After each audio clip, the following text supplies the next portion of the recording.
J'ai commencé avec une licence de droit et une licence de langue étrangère appliquée. Et quelques années après, j'ai fait un BTS gestion et protection de la nature et une licence générale biologie et écologie des organismes à l'université de Poitiers. Donc j'ai fait une licence de biologie à l'université de La Réunion. Alors moi j'étais en licence de biologie à Nancy, donc biologie du gène à l'écosystème, donc un truc assez classique. J'ai fait L1, L2, L3 et puis après je suis partie en master, rien d'exceptionnel.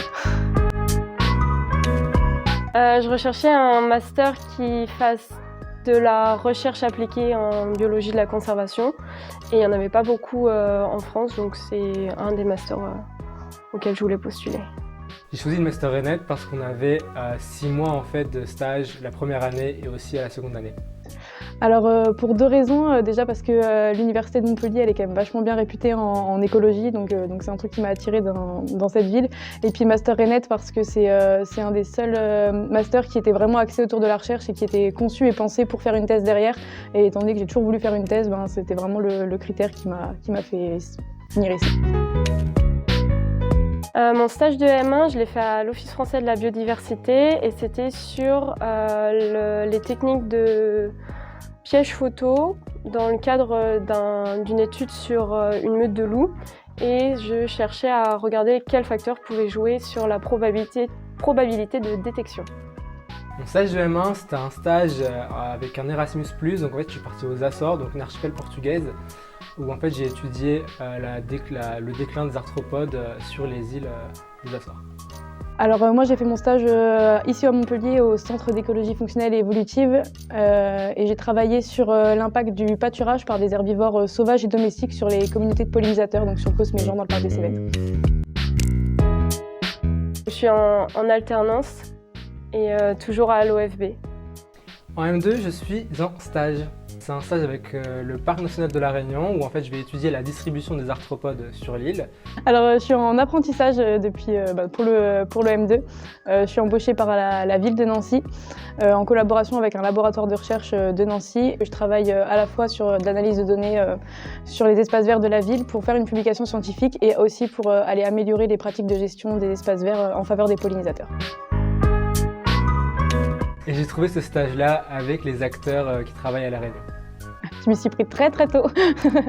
Ouais, j'ai commencé à chercher super tôt. J'ai contacté la chercheuse de Nancy parce que je savais qu'elle faisait des choses qui m'intéressaient. Et comme elle avait une collaboration avec la ville, elle a pu discuter de ça avec eux parce qu'un labo en lui-même n'a pas les financements généralement pour prendre un alternant. Donc il y a cette collaboration qui existe et qui m'a permis de faire ça.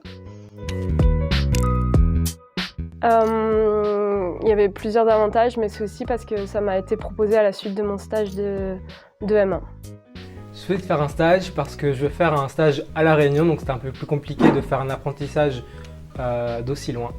Parce que c'est quand même vachement avantageux financièrement et puis ça permet aussi de passer beaucoup plus de temps en entreprise et j'ai trouvé ça plus complet puis j'ai eu la chance de trouver quelque chose qui était vachement appliqué du coup et ça je trouve que c'est vraiment cool. Donc j'aimerais faire une thèse dans l'idéal, soit à la suite du master, soit un peu plus tard et continuer à travailler sur la conservation des grands carnivores et leur coexistence avec les activités humaines. Donc après le master, je vise une thèse pour être docteur en entomologie notamment, en entomologie de la conservation, sur les îles en général. Une thèse, je suis venue là pour ça. Et si tout se passe bien, normalement, mon apprentissage va donner suite à une thèse sur le même sujet, du coup une thèse CIFRE financée par la ville de Nancy aussi. RENET, c'est en fait un grand partage où en fait tout le monde apporte leurs connaissances d'un peu partout dans le monde, etc. Donc c'est vraiment super. Ouais, je dirais que la force de ce master, c'est plus que les enseignants, je pense que c'est vraiment la promo parce qu'on a la chance d'être dans la mention gestion de l'environnement où il y a à la fois les gestionnaires, les personnes qui travaillent plus sur la com et du coup on rencontre plein de gens qui ont des compétences vraiment super et j'ai trouvé ça hyper enrichissant encore plus que les enseignants eux-mêmes. Je donnerais le conseil de déjà tenter de candidater parce que tout le monde a sa place au master RENET et de varier les expériences, stages, volontariat dans tous les domaines. Donc un conseil que j'aurais pour les futurs candidats, c'est d'être original et surtout d'oser. Oser à tout faire, oser à aller demander une lettre de recommandation, et oser à faire un stage, oser à aller dans un laboratoire, oser tout. Elle est pas facile celle-là. Moi, je leur dirais d'avoir confiance en eux parce que déjà, c'est pas parce qu'on n'est pas pris que notre dossier vaut rien.